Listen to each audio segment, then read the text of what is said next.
Welcome, आपका बहुत बहुत स्वागत है। कृपा करके आप आइए। Welcome on the screen. Thank you sir. Welcome Jai R Singh sir. All scan sir सभी। जय आरसीएम। यस जय आर। सभी आदमी को जय आरसीएम। और सुबह सुबह जो आप लोगों से मुलाकात हुई, आप लोगों को क्या लग रहा है मेरे को नहीं पता, लेकिन आज अपने आप को मैं एकदम सरोवार हो गया हूँ आप लोगों को देख के।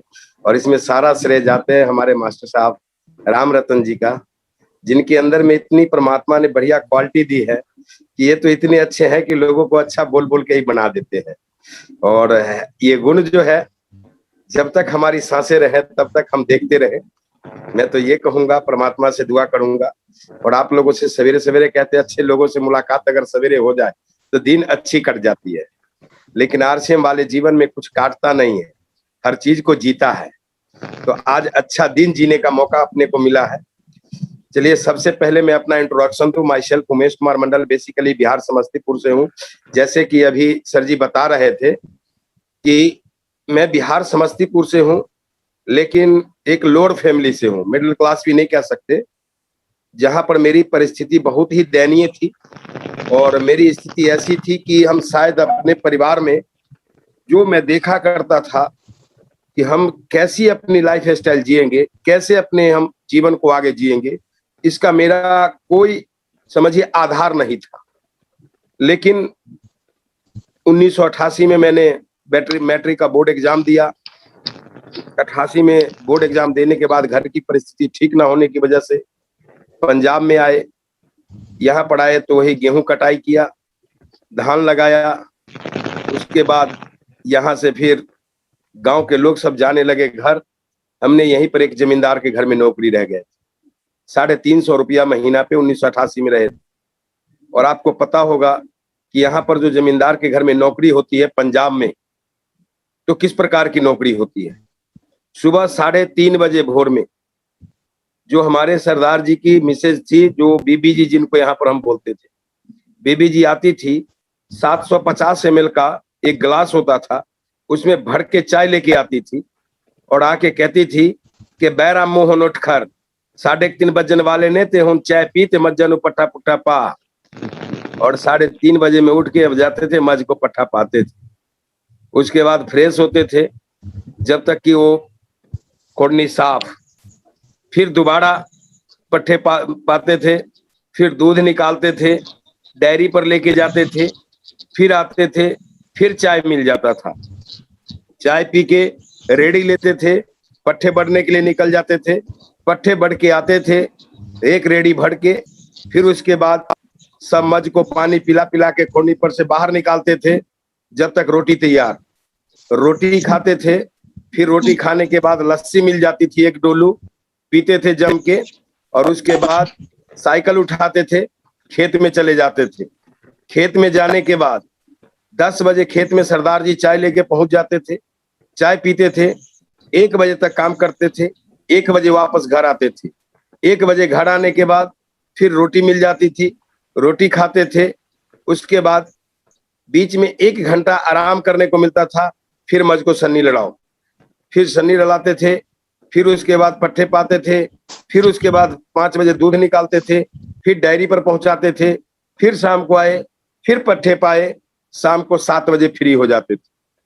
सुबह 3:30 बजे से लेके शाम को 7 बजे तक 1 मिनट का फुर्सत नहीं, सारा दिन चलते रहो। आप अंदाजा लगा सकते हैं। उसके बाद मेरे सरदार जी मेरे को कहते थे, बैपुत हुन थोड़ी मर्जी है, जाके जक्का देना टीवी वेखला, जाके चाहे सो जा। अब जो 3:30 बजे भोर से लेके शाम को 7:30 बजे तक जो काम करेगा वो टीवी देख सकता है। उस समय हम कहते टीवी को रहने दो, फिर 3:30 बजे भोर में उठना है मेरे को, जाके आराम से सो जाते थे। यानी कि ऐसी रूटीन की जिंदगी मेरी 1 साल 2 साल 3 साल 4 साल 5 साल नहीं चली, लगातार 12 साल चली। और जो इंसान 12 साल लगातार ऐसी जीवन जिए, उसके जीवन के कोई सपने बचेंगे? कोई सपने नहीं बचेंगे। लेकिन कहते हैं, हमारे पुराने बुजुर्गों की एक कहावत है, अल्लाह मेहरबान तो गधा पहलवान। जब उनकी कृपा होती है, उनकी मेहर होती है, तो पत्थर भी बोलना शुरू कर देता है, पत्थर भी कूदना शुरू कर देता है। एक असीम कृपा हुई उनका मेरे ऊपर। मैं नमन करता हूं उस प्रभु को, वो ईश्वर को, वाहिगुरु को, अल्लाह को, जिनकी कृपा मेरे ऊपर बरसी। और मेरे दिमाग में एक बात आई कि अगर मैं यही काम करता रहा तो कल मेरे बच्चे क्या करेंगे, अपने लिए नहीं तो अपने बच्चों के लिए। ये काम को छोड़ो, शहर में चलो। शहर में आए, राजमिस्त्री के साथ दिहाड़ी किए। उसके बाद शाम को रोटी बनाना पड़ा। तो मैंने कहा यार यहाँ से अच्छा तो गांव ही था, कम से कम बनी बनाई रोटी तो मिल जाती थी, मैं जाता हूँ गांव में ही। लेकिन मेरे गांव के आदमी बोला नहीं, अब तू आ गया है तो गांव में मत जा, यहीं पे रह। धन्यवाद करता हूँ वो शख्स को जो मुझे गांव में जाने नहीं दिया और मैंने यहीं पे रुके। उन्होंने मेरे को ले जाके लुधियाना में गिल रोड पे ITI कॉलेज है, उस ITI कॉलेज के ठीक अपोजिट एक पप्पी स्वीट शॉप होटल हुआ करती थी। उस होटल में मेरे को नौकरी लगा दिया। 2-2.5 साल मैंने उस होटल में नौकरी की। जूठा गिलास उठाना, प्लेट उठाना मेरा काम हुआ करता था। लोगों को जो है खिलाना मेरा काम हुआ करता था। उसके बाद मैंने वहां से निकला, ऑटो चलाना सीखा, ऑटो चलाए। ऑटो चलाते चलाते 28 नवंबर 2003 को मेरे परिवार बच्चे लुधियाना में आए। उसके बाद घर का गुजारा तो बढ़िया चल रहा था, लेकिन ऑटो चला के, लेकिन ये था कि एक मोहम्मद अमीन मिस्त्री था, वो मेरे को डरा दिया। क्योंकि ड्रीमर में बचपन से हूं, जहां से 2 पैसा ज्यादा मिलता था मैं काम को बदलने में टाइम नहीं लगाता था, क्योंकि हमारा ड्रीम सिर्फ पैसा कमाना था। 16 साल तक पंजाब में पैसा ने भगा भगा के मेरे को मारा। पैसा कमाने के लिए मैं गोहा का टोकरा सिर पे उठा के ट्राली में लोड करके खेतों में फेंकने का काम किया। पैसा कमाने के लिए हाथ में चट्टी बांध के हराड़ की पटाई की। पैसा कमाने के लिए मैंने कनकवाड़ी की चौल पर लगाया। पैसा कमाने के लिए मैंने रिक्शा चलाया, जूठा गिलास प्लेट उठाया। पैसा कमाने के लिए मैं आइसक्रीम बेचा, रिक्शा ठेला चलाया। पैसा कमाने के लिए पता नहीं क्या क्या किया। कहते पैसा खुदा तो नहीं है, लेकिन गौर से देखे तो पैसा खुदा से कम नहीं है। पैसा से जिंदगी में सब कुछ नहीं होता, लेकिन ये भी बात सत्य है कि पैसा के बिना भी कुछ नहीं होता। आज अगर मैं बात करूं, अगर मेरे पास पैसा होता तो शायद मैं पंजाब में ये धक्के खाने के लिए नहीं आता। आज इस जिंदगी का सबसे अगर अहम चीज अगर किसी के जीव पास में है तो वो पैसा है। कहते हैं जिस औरत को पति ना हो उसे विधवा कहते हैं, जिस औरत को पति ना हो उसे विधवा कहते हैं, और जिस मर्द के पास पैसे ना हो वो विधवा से कम नहीं होते हैं। यानी कि समझ लीजिए कि अगर पैसा है तो आपके परिवार है, बच्चे हैं, रिश्तेदार है, आपके सब है। अगर पैसा नहीं है तो कोई नहीं है। लेकिन पैसा कमाने के लिए अगर मैं बात करूं तो बाजार में लोग लोगों को जहर खिला रहा है। पैसा कमाने के लोग लोगों के साथ झूठ बोल रहा है। पैसा कमाने के लोग लोगों का गला काट रहा है। पैसा कमाने के लिए लोग लोगों को मर्डर करने की सुपारी ले रहा है। पैसा कमाने के लिए लोग लोगों को नशा खिला खिला के बर्बाद करने में लगा हुआ है। आज पैसा ही सब कुछ बना चुका है। लेकिन हम एक असीम कृपा मेरे पर हुई कि उस वक्त एक मोहम्मद अमीन मिस्त्री जिसने मेरे को बोला, उमेश आने वाला समय जो है टाइल पत्थर का ट्रेड है, और टाइल पत्थर का काम अगर तू सीख लिया तो तेरी जिंदगी बन जाएगा। आने वाले समय में हर गरीब आदमी अपने घर में टाइल पत्थर लगाएगा। तू टाइल पत्थर का काम सीख ले। मैंने कहा सीखूंगा तो जरूर, लेकिन ये बताइए कि सिखाएगा कौन? कहते मैं सिखाऊंगा ना, चल मेरे साथ। उनको एक लेबर की जरूरत थी। मैंने कहा यार ऑटो चलाता हूँ। कहते कोई बात नहीं है। मैं कहा सीखूंगा तो कितना दोगे दिहाड़ी? कहते 75 रुपया दूंगा। 75 रुपया लेके मैं उसके साथ टाइल पत्थर का काम सीखने गया। रात को ऑटो चलाता था, दिन में टाइल पत्थर का काम सीखता था। लेकिन ऊपर वाले का एक असीम कृपा हुआ कि जिसके घर में काम करने गए थे वही हमारे को RCM बिजनेस के बारे में बताया। समझ में नहीं आती थी, क्योंकि बताने वाला आदमी करोड़पति था। उनका अपना चक्की स्पेयर पार्ट्स की फैक्ट्री, करोड़ों की लक्की ड्रा, होलसेल किराने की दुकान, फाइनेंसर का काम करते थे, और उनके पास ये बिजनेस था। और जब वो समझा रहे थे तो मेरे को लग रहा था कि ये अगर करोड़पति है तो इनका दोस्त भी करोड़पति होगा, इनका रिश्तेदार भी करोड़पति होगा। ये मेरे को क्यों फंसा रहे हैं? फंसाना होता तो उनको फंसाते।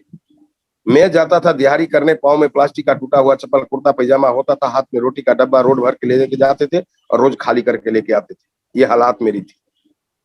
लेकिन ऊपर वाले का कृपा हुआ, ये बिजनेस समझ में आई, इसका प्रोडक्ट यूज किया, प्रोडक्ट अच्छा लगा, प्रोडक्ट की वजह से शुरुआत किया। और शुरुआत करने का नतीजा हुआ कि मैंने लोगों को जब बताने के लिए जाता था तो लोग मेरी बातों को नहीं सुनता था, लोग मेरे को दुत्कार देता था, नकार देता था, लोग मेरे को कोई एक्सेप्ट नहीं करता था। प्रोडक्ट के बारे में बताते थे तो लोग कहता था भाग जा मेरे गेट पर से। ये नहीं कहता था कि मैं नहीं करूंगा, ये कहता था कि तू भी करना छोड़ दे। लेकिन एक चीज मेरे को बढ़ा के रखा, ये सिस्टम में मैं एक सही आदमी के हाथ में आया था। क्यों? कहते ये बिजनेस में एक चीज है, जो इंसान उस चीज को पकड़ लिया, ये जिंदगी में वो टेक्निकल बनने से पहले वो रुक ही नहीं सकता। एक गुरु अच्छा बनने से पहले रुक ही नहीं सकता, एक अच्छा मोटिवेटर बनने से पहले रुक ही नहीं सकता। और वो सब कुछ बनाने में एक ही आदमी का रोल होता है, और वो होता है upline. Active, effective and growing upline. क्यों? क्योंकि मैं प्रैक्टिकल इसका आपके सामने उदाहरण हूं। मैं डेली जाता था उनके पास, मेरे को नहीं पता था कि अपलाइन की वैल्यू क्या होता है। डेली जाता था, डेली अपलाइन मेरे को मोटिवेट करता था, पूरा मोटिवेट करता था, क्योंकि काम ही उनके यहाँ करते थे, और एकदम हवा भर देता था। शाम के टाइम जब लोगों के बीच में जाता था तो लोग मेरा हवा निकालने के लिए सुई नहीं मारता था, सुआ मार के हवा निकाल देता था। और मेरे को लगता था कि अब ये काम हम नहीं करेंगे, वापस घर आते थे, ये अपने बस का नहीं है। लेकिन मजबूरी थी कि सवेरे उन्हीं के पास काम जाना था। जब वहां जाते थे फिर उन्होंने पूछता था कि क्या बना। मैं कहता था बाबूजी छोड़ो हटाओ, ये सब काम अपने बस का नहीं है, ये उसके लिए है जिसके पास पैसा हो, पर्सनालिटी हो, एजुकेशन हो, समय हो, वो लोग कर सकता है, मेरे बस का नहीं है। वो कहता था तू हताश क्यों हुआ। और दिन भर हम काम करते थे, वो बैठ के मेरे को समझाते थे, और शाम तक समझा मेरे को मोटिवेट करके पूरा गुब्बारा के जैसे फुला देता था। फिर शाम को जोश आ जाता था कि नहीं आज तो मैं करूंगा। फिर दिन में शाम में जाते थे और लोग मेरे को फिर वही सुआ मार के हवा निकाल देता था। ये डेली की रूटीन चलती थी। कहने का मतलब कि आपके रिश्तेदार है, आपके दोस्त है, आपके मित्र है, आपके पड़ोसी है, आपकी मम्मी है, आपके पापा है, आपके भाई है, आपके बहन है, आपकी पत्नी है, एनीथिंग, कोई भी आपके नॉन में है, एक भी आदमी आपको आरसीएम में कामयाबी की बातें नहीं कर सकता आपके साथ। क्यों? क्योंकि उनको आरसीएम के बारे में पता ही नहीं है। अगर पता होता तो वो आपको ज्वाइन करा देता। वो कोई नहीं आपको आरसीएम के बारे में पॉजिटिव बातें कर सकता है, और वो कोई भी आदमी आपको बहुत सारी इनकम लेने के लिए आपको बहुत बड़े स्टेज तक पहुंचाने का काम नहीं कर सकता है। वो करेगा तो आपके जीवन में एक ही आदमी है जो आपको आगे बढ़ा सकता है, वो एक ही आदमी है जो आपको जीवन को बेहतर बना सकता है, वो एक ही आदमी है जो आपको बड़ी से बड़ी पिन पर ले जा सकता है, और वो है आपको active, effective and growing upline. वो एक अपलाइन आप अपने जीवन में ढूंढ लीजिए। एलओएस में आपको बहुत ही अपलाइन होगा। कोई एक लाइन को, एक आदमी को ढूंढ लीजिए, और ढूंढ लेंगे। जैसे कि अगर मैं बात करूं तो आज की इस मीटिंग में हमारे श्री राम रतन शर्मा जी मास्टर साहब, मैं उनको दिल से नमन करता हूं। वो एक ऐसे इंसान हैं जिनको मैंने पहली बार देखा था, तब से लेके आज तक मेरे नजरों के सामने से उनकी चेहरा नहीं हटता। बहुत मैं दिल से प्यार करता हूं। हमारे टेक्निकल अचीवर, हमारे स्टार पर्ल अचीवर जो हमारे पवन शर्मा जी, इतने प्यारे हैं, इतने प्यारे हैं, जिनका मेरे पास शब्द नहीं है।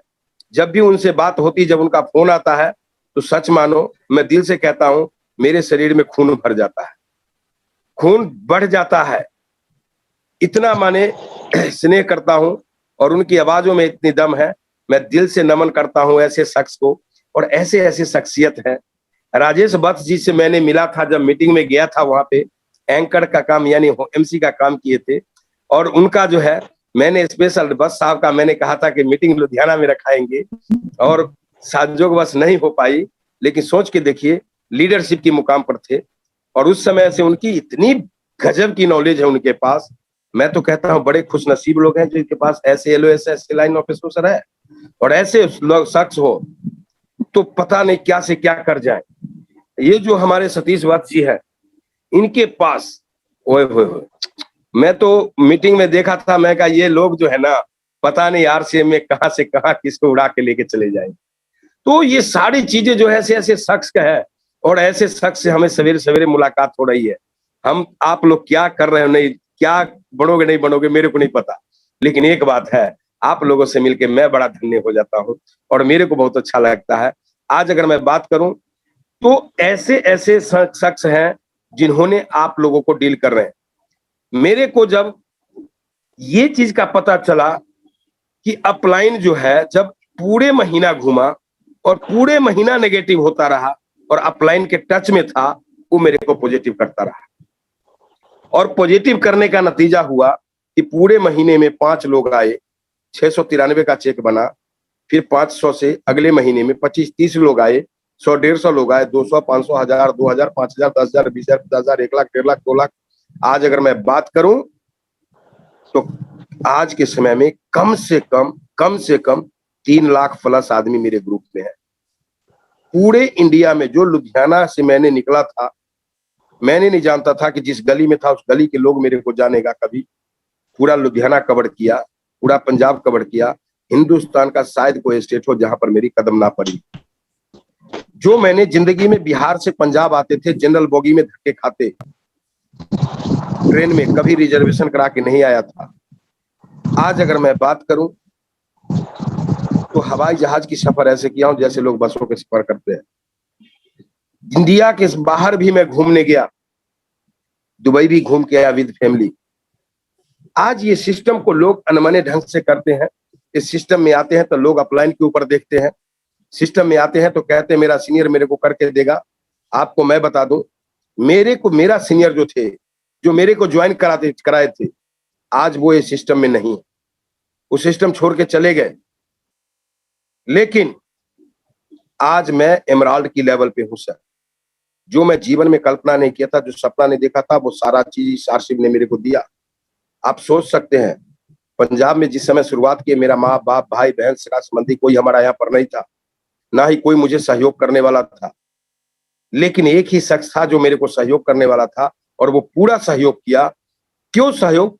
कहते हैं कि मदद बाहर की दुनिया में कमजोर लोगों की मदद की जाती है। अगर कमजोर लोगों को मदद नहीं करेंगे तो कहते हैं कमजोर लोगों को मदद करोगे तो परमात्मा जो है वो दुआएं देंगे आपको, परमात्मा जो है आपको अच्छा विशेष करेंगे। आपको मैं बता दूं कि बाहर की दुनिया में कमजोर लोगों को मदद की जाती है, लेकिन आरसीएम एक ऐसी प्लेटफॉर्म है जहां पे कमजोर लोगों को मदद नहीं किया जाता। यहां पे उस आदमी को मदद किया जाता है जो मजबूत हो, जो जीवन में कुछ करना चाहता हो, जो जीवन में आगे बढ़ना चाहता हो। और इस बात को सन 2005 में हमारे लुधियाना में हम सभी के ग्रेट अपलाइन, आज हिंदुस्तान के एक रोल मॉडल, सबसे कम उम्र में सबसे बड़ी पिन लेने वाला वो शख्सियत राकेश शर्मा जी, एक बार तालियां चाहूंगा। उनका मीटिंग देखा था और उन्होंने कहा था उस वक्त कि इसमें कमजोर आदमी को मदद नहीं की जाती है। मैंने एक बात सोचा कि मैंने अपलाइन से मदद लेना है, मैंने अपलाइन के मदद से आगे बढ़ना है, तो मुझे खुद को पहले मजबूत बनाना पड़ेगा। और मैंने पूछा कि अपने आप को मजबूत बनाने के लिए मुझे क्या करना पड़ेगा। कहे उन्होंने उस वक्त कि देखो, मजबूत आदमी वही होता है जिसके सपने बड़े होते हैं। मजबूत आदमी वही होता है इस नेटवर्क मार्केटिंग में जिनके सपने बड़े होते हैं। अगर सपने बड़े नहीं हैं तो वो इंसान जीवन में मजबूत नहीं बनता, क्योंकि जिंदगी में वही आगे बढ़ा है जिनके सपने बड़े हैं। मैंने कहा गुरुदेव, मेरे को तो सपना देखना है एकदम बहुत बड़ा प्रोफेशन है, मैं तो दिल से सपना देखता हूँ, मजा आता है मेरे को सपना देखने में। सपना तो खूब देखता हूँ, चलते फिरते मैं जो है शानदार फार्म हाउस बना लेता हूँ, चलते फिरते 5-7 गाड़ियां बना लेता हूँ, चलते फिरते मैं 5-7 ड्राइवर रख लेता हूँ और उसके बाद चलते फिरते रहता हूँ। और रास्ते में चलते चलते मुझे लगता है कि शानदार बंगला है, स्विमिंग पूल है, फार्म हाउस है, मेरे को 5-7 गाड़ियां हैं, 5-7 ड्राइवर है और मैं घर से एकदम पूरा टिप टॉप होके निकल रहा हूँ। सारे ड्राइवर अपना अपना गेट खोल के बैठा हुआ है, खड़ा है अपने अपने गाड़ी के सामने कि बाबू साहब आ रहे हैं तो मेरी गाड़ी में बैठेंगे, मेरी गाड़ी में बैठेंगे। और जिसकी गाड़ी में बैठ गया वो ड्राइवर खुश, और बाकी जिनकी गाड़ी में नहीं बैठा वो सारा दिन कहता है आज मजा नहीं आया, बाबूजी मेरी गाड़ी में नहीं बैठा। जिस गाड़ी में मैं ना बैठूं वो ड्राइवर पछताए। ऐसी जिंदगी, ऐसा शानदार सपना मैंने देखा। मुझे एक बात बताइए, सपना देखने में मेरे को कितना पैसा खर्चा हुआ? कोई खर्चा है? कुछ नहीं है साहब जी। ऐसे सपने देखने में कोई खर्चे नहीं है, लेकिन इस सपना को पूरा करने के लिए हम आंतरिक ऊर्जा जो है मेरी, ये जो अंदर की आत्मा है, वो मेरा जो है स्ट्रांग होता है, एनर्जी स्ट्रांग होता है। दिमाग से जो है वो मेरा दिमाग इसके ऊपर काम करने के लिए प्रेरित करता है। ये सपने इंसान को आगे बढ़ने के लिए प्रेरित करता है, और वो सपने मैं खूब देखा करता था। क्योंकि एक बार मैं एक प्रवचन सुन रहा था जैन गुरु ललित प्रभु जी का। उन्होंने एक ब्रेन के ऊपर एक प्रवचन दे रहे थे। उसमें उन्होंने बताए थे कि इस दुनिया में परमात्मा ने इंसान को सबसे अगर कीमती चीज अगर कोई दिया है, जो हीरा और कोहिनूर से भी बढ़ के कीमती है, वो चीज जो इंसान को परमात्मा ने दिया है, और वो क्या दिया है? वो दिया है दिमाग। और ये दिमाग, कहते हैं जिसके पास दिमाग नहीं है उसकी जीवन न जीवन के बराबर है। गांव मोहल्ले में भी कहते होंगे कि आदमी, ये बच्चा है, इसके पास दिमाग नहीं है, मंद बुद्धि है। ये दिमाग जो है, एक इसमें बहुत बड़ी विडंबना है। उन्होंने बताए कि जब बच्चा जन्म लेता है तो उसके शरीर बढ़ते हैं, पांव बढ़ता है, हाथ बढ़ते हैं, बाल बढ़ता है, नाखून बढ़ता है, हर चीज बढ़ता है। ये अपने आप बढ़ता है। इसको बढ़ाने के लिए कोई स्कूल, कॉलेज या गुरुकुल में नहीं जाना पड़ता, ये अपने आप बढ़ता है। ये प्रकृति का देन है कि एक बच्चा जन्म लेता है, ये सब कुछ अपने आप बढ़ता है। लेकिन इसी शरीर का एक अंग है, वो है दिमाग। वो दिमाग अपने आप नहीं बढ़ता, उसको बढ़ाना पड़ता है। जो इंसान अपने दिमाग को बढ़ा लिया, वो इंसान इसी दिमाग से कोई नटवरलाल पैदा लेता है, कोई आइंस्टीन पैदा लेता है, और इसी दिमाग से कोई, कहते हैं कि रावण भी पैदा होता है और राम भी पैदा होता है, इसी दिमाग से होता है। अब हमने इस दिमाग को किस तरफ विकास करना है, वो हमारे ऊपर डिपेंड करता है। जब मैं उस प्रवचन को सुना, मेरे को ऐसा लगा कि नहीं, ये तो शानदार प्रवचन है, और अपने दिमाग को बढ़ाना हमारे ऊपर डिपेंड करता है। मुझे अगर चाहे कोई भी अच्छी से अच्छी बातें घोल के पिला दे, वो बात मेरे को नहीं अंदर आ सकता, लेकिन हम अगर चाहें तो हर चीज को प्राप्त कर सकते हैं। और ये चीज मैंने इस सिस्टम में आया, तो सिस्टम में आने के बाद पता चला। मेरे को 16 साल हो गया इस सिस्टम में, 17वां साल चल रहा है। लेकिन आपको मैं बता दूं, 16 साल जो हम लोगों ने काम किया, ना तो नेटवर्क के बारे में नॉलेज हमें था, न नेटवर्क के बारे में नॉलेज हमारे अपलाइन को था, लेकिन इतना एक विश्वास था कि इस नेटवर्क से हम लाखों रुपया महीना कमाएंगे, इस नेटवर्क से अपने परिवार और बच्चों को बेहतर जिंदगी देंगे। लेकिन इतना मेरे को पता था कि ये नेटवर्क से हम अपने जीवन को नहीं, बल्कि हम अपने साथ आने वाले लोगों को जीवन बदल देंगे। लेकिन इसको करना कैसे है, ये सीखने में 16 साल लग गया। आज अगर मैं बात करूं तो इस सिस्टम में पहले लोग 5 साल, 7 साल, 8 साल में टेक्निकल बनता था। 3 साल से पहले तो बनता ही नहीं था। लेकिन आपको मैं बता दूं साहब, ये सिस्टम में वही आगे बढ़ता है और जल्दी रॉयल्टी और टेक्निकल लेता है, एमराल्ड बनता है, जिनके पास भूख है। जिनको भूख नहीं है वो जीवन में कभी आगे नहीं बढ़ सकता, और वो भूख मेरे अंदर में था। एक बार अकबर के दरबार में बीरबल जो था नहीं, क्योंकि बीरबल जो आता था, जब भी कोई काम अकबर करता था तो बीरबल उसमें कोई ना कोई अरंगा लगाता था, कटाक्ष करता था। अकबर और बीरबल की बहुत सारी आपने कहानी सुनी होगी। एक बार वो दरबार में नहीं था, अकबर ने कहा कि आज बीरबल नहीं है, हम कुछ लोगों को खाना पीना खिलाने की बात की है, जलसा की बात की है, आज ही कर दिया जाए क्योंकि वो 2 दिन के बाद आएगा। और फटाफट जलसा का एक प्रोग्राम कर दिए। शानदार नाना प्रकार के 16 प्रकार के व्यंजन बना दिए और कहते सबको इनवाइट कर दिए। पूरा एकदम शानदार राजमहल को सजा दिए। लेकिन अचानक बीरबल 2 दिन के बाद आना था, उसी दिन पहुंच गया, घर पर से आराम से खा पी के आया। जब आया वहां पे तो देखा पूरा जलसा लगा हुआ। अकबर को देखा, अकबर को कहता जहां पना ये क्या हुआ? कहते यार तू आ गया, 2 दिन के बाद आना था। कहते जहां पना काम खत्म हो गया तो आना ही था, बट ये इतना सजावट का मतलब नहीं है। कह यार तू नहीं था तो मैंने सोचा कुछ जलसा करने का प्रोग्राम करें, अगर आ गया है तो चल पहले तू ही खा ले, बाद में जो है लोगों को खिलाया जाएगा। तो कहते हैं वो जो हलवाई था लंगड़ी, उसको बोलते हैं कि ऐसे करो पहले बीरबल को खिलाओ, बाद में देखा जाएगा। जब बीरबल को खाना परोस के ला के सामने दिया, बीरबल को कहता है अकबर कि खाओ बीरबल और बताओ कि कैसा है, बना है। जब दिया कहते जहां पना खाने का तो चीज इतना बेहतर बना है, इतना गजब का स्वाद है, आहा हा, लेकिन वो नहीं है। कहते वो नहीं है? अरे क्या बना है और लेके आओ। जो बना था वो सारा कुछ ला के रख दिया, नाना प्रकार के 16 प्रकार के व्यंजन बना के रख दिया। कहते अब तो खाओ। कहते जहां पना अगर वो होता तो मजा आ जाता, क्या गजब का व्यंजन बनाए आप, आहा हा, लेकिन वो होता तो मजा आ जाता। अकबर कहता है कि बीरबल तुम्हारे सामने हाथ जोड़ता हूं, मेरी बेइज्जती मत कर, तू ये बता कि वो क्या है, वो भी लाके तेरे को दे देता हूं। तो कहते हैं जहां पना अगर भूख होती तो मजा आ जाता, क्योंकि उनको पता ही नहीं था कि जलसा लगने वाली है, और जलसा से वहां पर जो है घर में खाना खा के जाऊं या बिना खाए जाऊं, उनको पता नहीं था, घर से खाना खा के आया था। एज इट इज जीवन में अगर मेरे को भूख है तो सब चीज मुझे अच्छा लगता है, भूखे पेट सूखी रोटी भी अच्छी लगती है, जब पूरी नींद हो तो एक चटाई भी अच्छी लगती है। अगर भूख ना हो और नींद ना हो तो कहते हैं नाना प्रकार के व्यंजन हो वो भी बेकार होती है, और लाखों का बेड लगा हो वो भी बेकार होता है।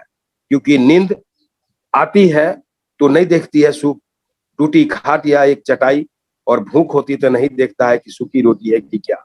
एज इट इज जीवन में अगर हमें आगे बढ़ना है तो मुझे भूख होना चाहिए, वही ललक होनी चाहिए, वही चाहत होनी चाहिए, और वो हमारे पास कूट कूट के भरा था, क्योंकि मेरे पास कुछ था नहीं और मैं जीवन को बेहतर जीना चाहता था। यही वजह है कि अपने दिन रात को मैंने एक कर दिया था। जब तक दिन भर में 10-20 लोगों को मैं संपर्क नहीं कर लेता था, मैं घर वापस लौट के नहीं आता था। और मेरा एक ही ड्रीम होता था कि आज मैंने कम से कम 2-4-5 लोगों को ज्वाइन करा के घर जाऊं, और वही काम मैं करता था। और नतीजा हुआ कि 1 महीने में पहले फार्म जाती थी, 1 महीने में जो कंपनी में फार्म भेजा था वो था वजन करके कोरियर करते थे 2 किलो 750 ग्राम। आप अंदाजा लगा सकते हैं कि फार्म का वजन कितना होता है। और 2 किलो 750 ग्राम फार्म जब भेजे कंपनी में, और जब कंपनी में ज्वाइनिंग जब चढ़ाने लगे तो देख के वहां के सारा स्टाफ हैरान हो गया कि सारा एक ही आदमी का फार्म है। 57 लाख की ज्वाइनिंग 1 महीने की थी, सिर्फ ज्वाइनिंग। अब 57 लाख की ज्वाइनिंग, आप अंदाजा लगा सकते हैं कि कितने फार्म गए।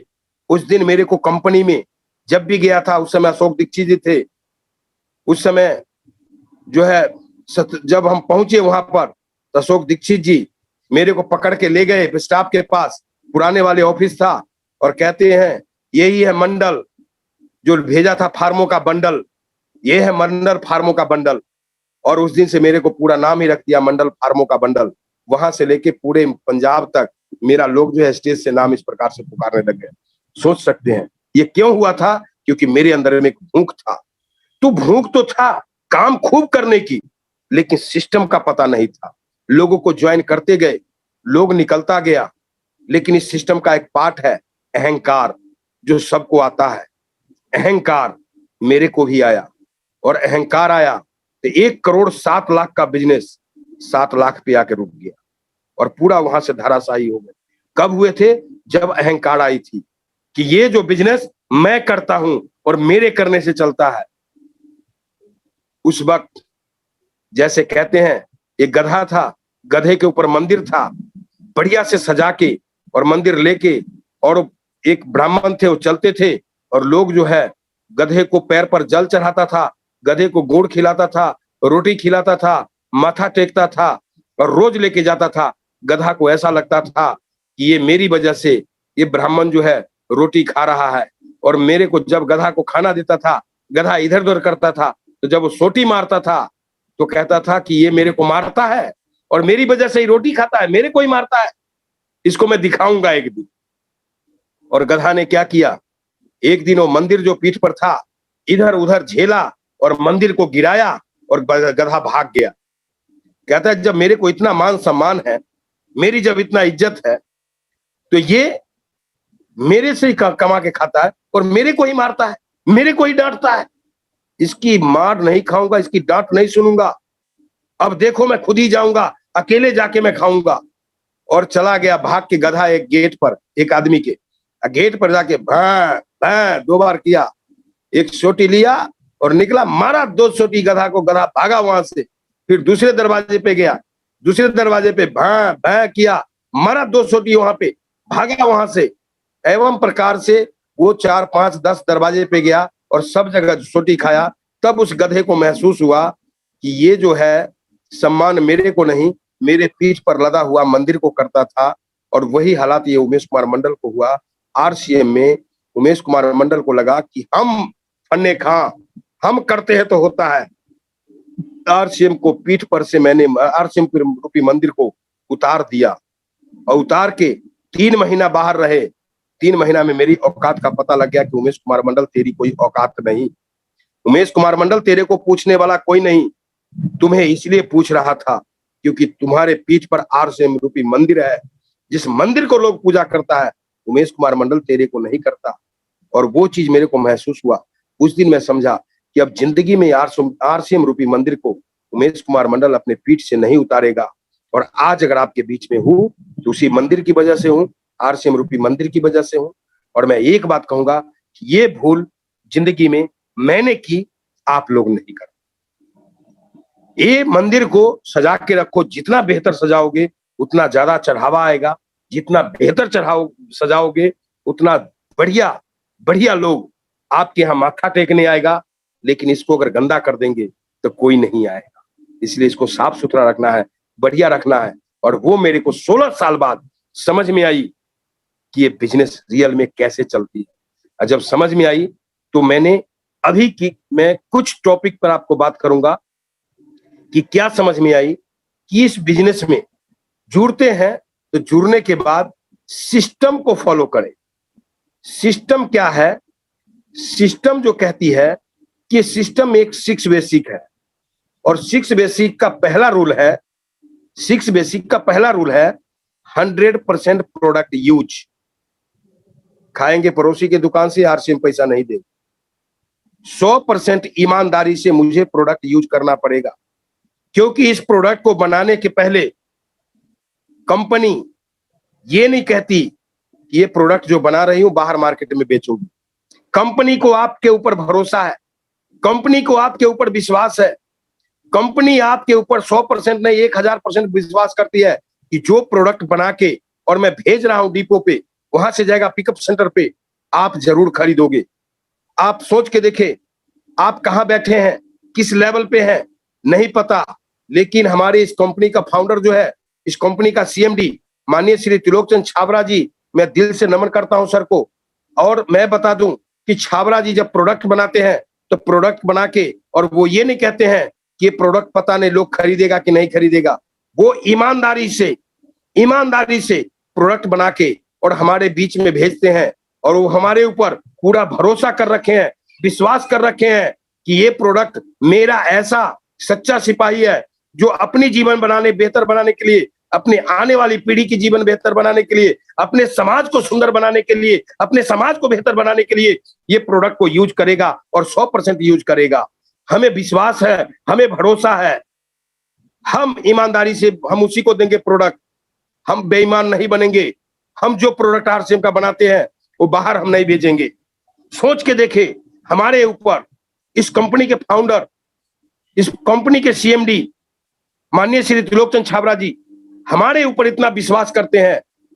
उस विश्वास को अगर हम तोड़ देंगे तो भगवान हमें माफ नहीं करेगा। आरसीएम में जो प्रोडक्ट आ गई, ईमानदारी से अपने आप के साथ कमिटमेंट करके, झूठ नहीं बोल के इसका प्रोडक्ट 100% यूज करना है। क्योंकि अगर हमने नहीं यूज किया तो हम बेईमान बन जाएंगे। और हम बेईमान जीवन में कभी बनना नहीं चाहते। जब मैंने एक बार ये बात मैंने ऋषि जी के मुंह से सुना था, मैंने उस दिन मैंने कमिटमेंट किया अपने आप से कि मैं बेईमान जीवन में नहीं बनूंगा। अब मैंने 100% प्रोडक्ट यूज करूंगा और इसका 6 बेसिक का पहला स्टेप है 100% प्रोडक्ट यूज।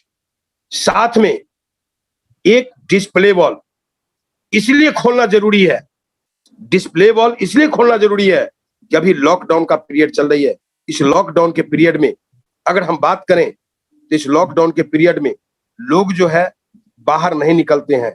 कब किसके घर में नमक खत्म हो जाए, साबुन खत्म हो जाए, वॉशिंग पाउडर खत्म हो जाए, घर में कब हल्दी मिर्च मसाला खत्म हो जाए, कोई पता नहीं है। अगर आपके पास अगर डिस्प्ले वॉल है तो घर में कभी कमी नहीं होगी, हमेशा पूरा रहेगा। इसलिए डिस्प्ले वॉल खोलना जरूरी है। और डिस्प्ले वॉल खोलेंगे तो साथ में सिस्टम में कहते हैं कि किसी भी संस्था में आप चले जाएं, किसी भी धार्मिक संस्था में चले जाएं, किसी भी भौतिक संस्था में चले जाएं, तो आपको वहां पर एक क्लब होता है और उस क्लब का जो मेंबर होता है उसका सम्मान बहुत होता है। जैसे LIC है, LIC में CM क्लब का मेंबर जो होता है उसकी सम्मान बहुत होता है क्योंकि वो क्लब का मेंबर है। जैसे मान लेते हैं धार्मिक स्थल में राधा स्वामी है, उनमें जाइए, उनमें भी क्लब होता है। उस क्लब का जो मेंबर होता है उनकी पूरी वैल्यू पकड़ होती है। जो क्लब के मेंबर नहीं होते हैं वो फॉलोअर होते हैं, उनको दुनिया नहीं जानती है। आप किसी भी संस्था में चले जाएं, निरंकारी में चले जाएं, वहां पर एक क्लब होता है, उस क्लब के मेंबर होता है और क्लब को जो मेंबर होता है उन्हीं को पहचान होता है। और कई प्रकार के क्लब होता है। एज इट इज इस RCM में अगर आप आए हैं तो RCM में भी क्लब है, उस क्लब का आप मेंबर बने। उस क्लब को मेंबर बनने के लिए कुछ कंडीशन होता है, उस कंडीशन को फॉलो करना पड़ता है। और यहाँ पर अगर आप चाहते हैं कि मेरे को कंपनी लेवल पर मेरा सम्मान मिले, कंपनी के CMD है उन्होंने मेरे को सम्मान करे, तो 1 से 10 तारीख के बीच में 5000 बिजनेस वॉल्यूम का प्रोडक्ट परचेज करें और डायमंड क्लब करें। अगर डायमंड क्लब करते हैं लगातार 1 साल तो 3 दिन 2 रातें रहना ठहरना खाना पीना सारी कंपनी की तरफ से एक सम्मानजनक डायमंड क्लब पिन से सम्मानित किया जाएगा। आवाज जा रही है सर? हाँ सर, बिल्कुल बिल्कुल सही जा रही है जी। सम्मानजनक पिन से नवाजा जाएगा। और आपको बता दूं इस कंपनी का जो CMD है माननीय श्री त्रिलोक चंद छाबड़ा जी खुद आपको 2 दिन आपको मॉर्निंग सेशन में आपको जो एकेडमी देंगे, वो परमात्मा का जो नूर इस दुनिया में बड़े बड़े संत महात्मा है, वो भी आप कहोगे कि दुनिया का सारा संत फेल उनके सामने। क्योंकि भौतिक और आर्थिक और आध्यात्मिक दोनों नॉलेज से सरोवार कर देते हैं, तो वो मौका आपको मिलेगा। अरे मुकेश अंबानी की कंपनी में काम करते करते एक मैनेजर के लेवल पे पूरी जिंदगी बीत जाती है, पेंशन लेके दुनिया छोड़ के चले जाते हैं, लेकिन मुकेश अंबानी से उसकी मुलाकात नहीं हो पाती। लेकिन आपको मैं बता दूं कि मुकेश अंबानी एक दिन त्रिलोक चंद छाबड़ा जी को पैर पर गिरेंगे और कहेंगे कि मेरा प्रोडक्ट आप सेल कर दो साहब, आपके बिना मेरा काम चलने वाला नहीं है। क्योंकि आपको मैं बता दूं आज के समय में अगर अभी की बात करूं तो बच्चा लेना जन्म लेना बंद नहीं हुआ, आदमी को मरना बंद नहीं हुआ, कपड़ा पहनना लोग बंद नहीं किया, खाना बंद नहीं किया, नहाना बंद नहीं किया, शादी ब्याह होना बंद नहीं हुआ। जब सब कुछ परंपरागत रूप से चल ही रही है तो आज मंदी कहाँ आ गई? बाजार में लोग कहते हैं मंदी हो गई, मंदी हो गई। कहाँ मंदी हुई? मंदी अगर होती तो लोग भूखे रह जाते, कपड़ा नहीं पहनते, नहाते नहीं, कपड़ा नहीं धोते, हर चीज कर रहे हैं, तो फिर मंदी कहाँ आई? सन 2005 में KPMG का एक रिपोर्ट आया था कि हिंदुस्तान में मात्र $7,000 करोड़ का व्यवसाय है, लेकिन यही अमेरिका में 1.5 लाख करोड़ का व्यवसाय है। वही KPMG ने कहा था कि सन 2020 में इंडिया में 15,000 करोड़ का व्यवसाय होगा, जिस प्रकार की ग्रोथ चल रही है। लेकिन आपको बता दूं कि सन 2020 का सर्वे आया, वो 15,000 करोड़ का नहीं व्यवसाय हुआ, 17,000 करोड़ का हुआ। अब तो उसके अनुमान से भी 2,000 करोड़ ज्यादा हुआ। वही KPMG ने फिर एक सर्वे करके बताया है कि आने वाले 2025 में जिस रेशियो से चल रही है 2025 में 65,000 करोड़ का व्यवसाय होगा। मुझे एक बात बताइए, 17,000 करोड़ का जो हमारी RCM डायरेक्ट सेलिंग ने जो व्यवसाय किया और डायरेक्ट सेलिंग सारे मिलकर व्यवसाय किया, वो व्यवसाय किसका था? मार्केट का था। लेकिन मार्केट का व्यवसाय 17,000 करोड़ छीना। अभी तो थोड़ी मंदी आई है साहब। 2025 में जब 65,000 करोड़ होगा, उस दिन छोटे मोटे दुकानदार उड़ जाएगा, रहेगा नहीं। उस छोटे मोटे दुकानदार की मजबूरी हो जाएगी 2025 में, और कहेगा कि भाई साहब मेरी भी एंट्री लगा दो। मैं तो बड़े गलत किया कि मैंने आपकी बातों को उस दिन नहीं समझा। अगर मैंने खाली एंट्री लगा के खा रहा होता तो शायद मेरी जिंदगी बन जाती। आने वाले समय में यह हाल होने वाला है। इसलिए आज आपके पास डिस्प्ले वॉल होना जरूरी है। इसलिए आपको डायमंड क्लब करना जरूरी है। डायमंड क्लब करने लग जाते हैं, इससे ऊपर का क्लब है डबल डायमंड क्लब, उसके बाद उसको कीजिए और सम्मान आपको बढ़ जाएगी। उसके बाद ये कर जाते हैं, इसके ऊपर का क्लब है स्टार डायमंड क्लब, और सम्मान बढ़ जाएगी। और कंपनी का फाउंडर आपको हिल स्टेशन घुमाने के लिए लेके जाएगी। और बहुत सारे आपके अपलाइन है जिन्होंने हिल स्टेशन घूम के आए हैं स्टार डायमंड क्लब करके। इसमें पवन शर्मा जी को मैं सैल्यूट करता हूं कि उन्होंने जो क्लब आती है सबका बनता है, सबको बन जाते हैं वो। आप अंदाजा लगाइए सर, अगर वो कर सकते हैं तो हम सभी क्यों नहीं कर सकते। इसमें किसी के लिए कोई रोक टोक नहीं है, किसी के लिए कोई बंदिश नहीं है। टीसीजी के सामने हर एक डिस्ट्रीब्यूटर एक जैसा है, और उसको जो करना बहुत जरूरी है। तो ये चीज 16 साल बाद समझ में आई, ये अब लोगों को बता रहे हैं। दूसरी सिस्टम की बातें समझ में आई कि अगर आप इस सिस्टम में, एक आदमी जब ज्वाइन करता है तो कहता है कि मेरे को क्या काम करना पड़ेगा, कितना करना पड़ेगा, जरा मेरे को बताओ। तो मैं लोगों से एक ही बात पूछता हूं कि ये बताओ कि आप आरसीएम से कितना पैसा कमाना चाहते हो। कहते यार ये कोई पूछने वाली बात। मैंने नहीं, बताओ कितना कमाना चाहते हो। 10,000, 20,000, 30,000, 50,000, 1 लाख, 1.5 लाख, कितना कमाना चाहते हो। तो मैं 50,000 रुपया महीना कमाना चाहता हूं। तो 50,000 रुपया महीना कमाने के लिए आपके पास एक बढ़िया सा काम करने का तरीका है कि 50,000 रुपया अगर हम बाजार में जाके मार्केट में, अदर मार्केट में अगर कमाना चाहते हैं तो मुझे कम से कम डिप्लोमा करना पड़ेगा। दूसरे, एक तो वो करना पड़ेगा कि आपको पैसा कमाने के लिए बढ़िया पढ़ाई लिखाई, बढ़िया डिप्लोमा। दूसरे नंबर पे आपको करना पड़ेगा कि कम से कम आपको करोड़ों रुपया लगा के व्यवसाय करना पड़ेगा। पूरा आपको रिस्क लेना पड़ेगा, तब जाके आप कमाओगे। यहां पर आपको 50,000 रुपया महीना आएगा, इसके लिए आपको यहां पर भी कुछ पैसा इन्वेस्ट करना पड़ेगा। बिना पैसा लगाए कहीं व्यापार नहीं होता, पैसा तो लगाना पड़ेगा, नंबर 1। नंबर 2, आपको पैसा लगाने के साथ साथ आपको शारीरिक मेहनत करना पड़ेगा और जिम्मेदारी लेना पड़ेगा। तो क्या करना पड़ेगा, जिम्मेदारी में क्या होगा, शारीरिक मेहनत क्या होगा। शारीरिक मेहनत ये होगा कि आपने अपनी पैसा कमाने के लिए, यह है नेटवर्क मार्केटिंग। आपको नेटवर्क का निर्माण करना पड़ेगा। और नेटवर्क का निर्माण कैसे करना पड़ेगा, ये नहीं कि 2 लगाओ तो आपको आ जाएगा, नहीं आएगा भाई। 2 लगाने से कुछ नहीं आएगा, क्योंकि टर्नओवर 2 से कितना होगा, जितना होगा उतना ही आएगा। लाखों कमाना चाहते हैं तो लाखों का, करोड़ों का टर्नओवर चाहिए। अगर हजारों कमाना चाहते हैं तो लाखों का टर्नओवर चाहिए। और लाखों का टर्नओवर करने के लिए आपके पास एक नेटवर्क बनाना पड़ेगा।